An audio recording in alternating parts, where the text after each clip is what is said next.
Every sound designer is asked to create some sort of a world in sound.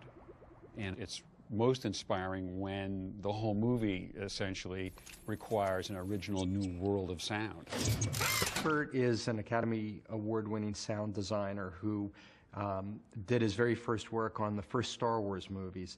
And in many ways, he's considered the father of modern sound design.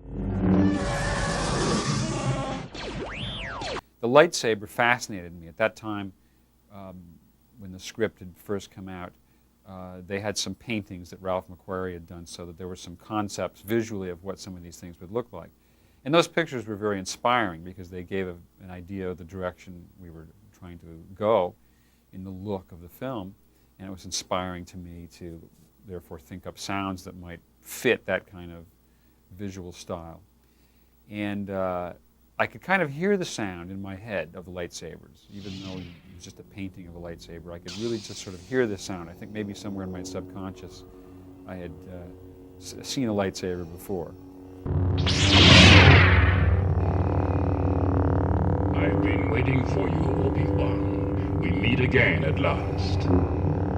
The circle is now complete. When I left you, I was but a learner. Now I am the master. Only a master of evil, Darth.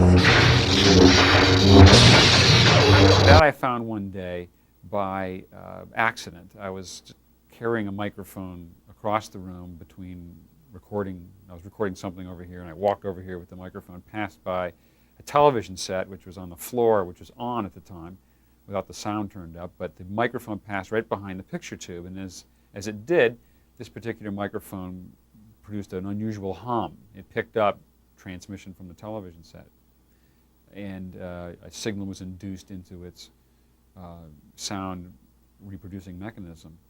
And that was a great buzz, actually. So I took that buzz, recorded it, and combined it with the projector motor sound, and that, the 50-50 kind of combination of those two sounds became the basic lightsaber tone, which was then, once we had established this tone of the lightsaber, of course you had to get the sense of the lightsaber moving. Most of my experience in creating sound has been in an era when you could go outside with a small portable tape recorder and gather sounds in the real world.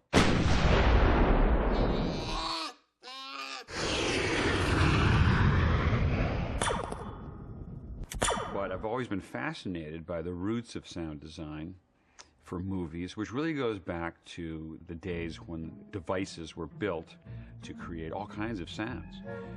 Disney had an artist with them for many, many years named Jimmy McDonald, and over the years he and his team built hundreds of props which were used to create sounds in the Disney cartoons.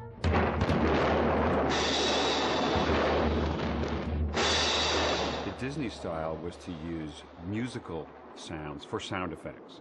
If a character impacts on the wall, that hit on the wall will probably be a cymbal crash, or maybe it's a funny timpani drum being struck. If somebody zipped across the frame, you might hear a whistle or a flute.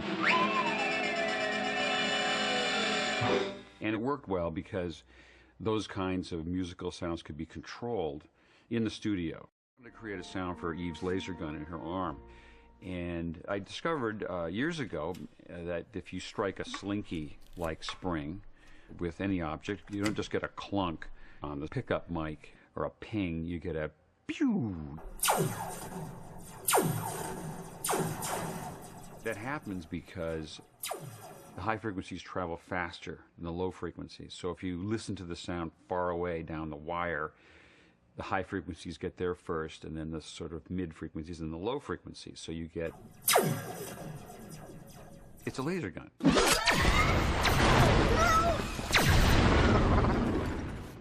I heard a sound in an old war movie on TV. There was a private cranking a generator to provide power for an army radio in the field. I found one of these old army generators on eBay.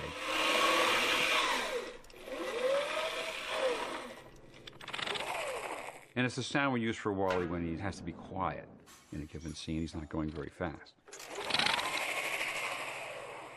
When Wally gets going at high speed, additional sounds are added to his driving motors.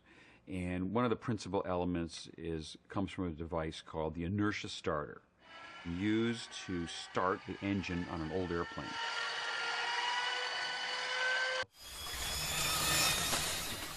Disney was also responsible for using one of the most innovative electronic tools for modifying the human voice. Back in the 1940s, the device was called the Sonovox.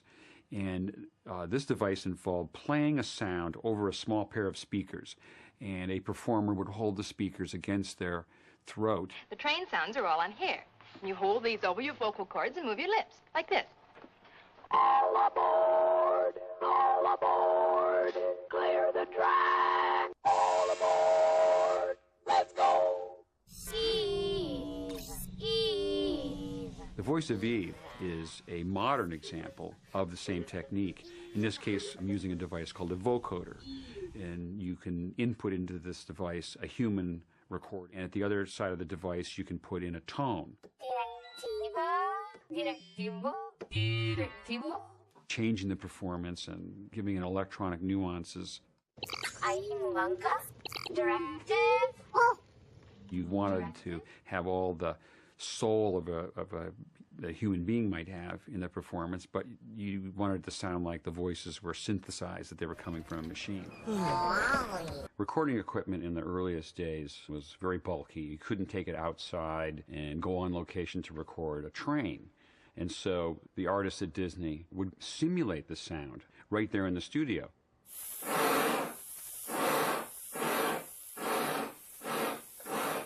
These gadgets could be played as if they were musical instruments, and the timing of the sounds could be tailored to exactly match the picture.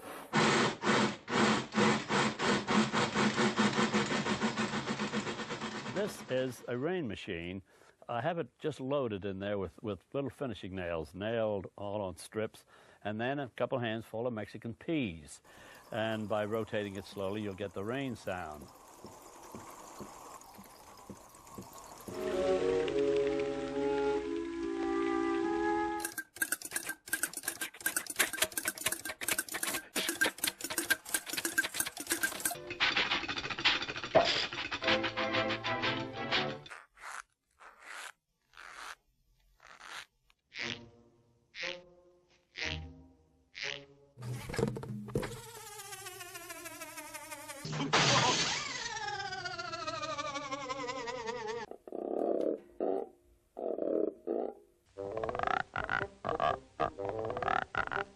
They're these iconic sounds that everybody knows. And you meet Ben, and it's like meeting your 7th grade science teacher. He is your 7th grade science teacher. He is the guy that you're like, can you explain to me how gravity works? And he will sit down and explain it to you in a way that you completely understand it using sound effects.